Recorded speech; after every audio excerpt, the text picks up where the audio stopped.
جی میں ہوں ملک شعیب اور آپ دیکھ رہے ہیں اردو انٹرنیشنل. میں اس ٹائم اسلام آباد F6 سیکٹر میں موجود ہوں جہاں آج کے طوفان کے بعد بہت سارا نقصان ہوا. تو کچھ درخت گرے اور یہ آپ میرے پیچھے دیکھ سکتے ہیں گاڑی کے اوپر ایک درخت گرا ہے اور اس ٹائم CDA کارروائی کر رہی ہے جو کہ CDA اس ٹائم ریسکیو پہنچ چکی ہے اور یہ سڑکیں کھولنے پہ اور گاڑی نکالنے پہ اس ٹائم موجود ہے.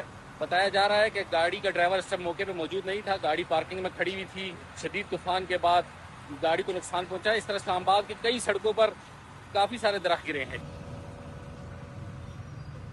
جہاں آج کی طوفانی بارش نے پھر نقصان پہنچایا ہے. کافی سارے درخت زمین پر گرے ہیں, جبکہ بتایا جا رہا ہے NDMA کی جانب سے کہ 27 مئی سے لے کر 1 جون تک جو NDMA نے ایک نوٹیفیکیشن جاری کیا ہے جس میں بتایا گیا ہے کہ پاکستان کے مختلف علاقے جس میں KP, بلوچستان, گلگت بلتستان اور اسلام آباد کے علاقے شامل ہیں, ان میں بارش اور ژالہ باری ہونے کا بہت زیادہ امکان ہے اور نقصانات کا بھی بتایا جائے گا کہ اس سے کافی زیادہ نقصانات ہو سکتے ہیں.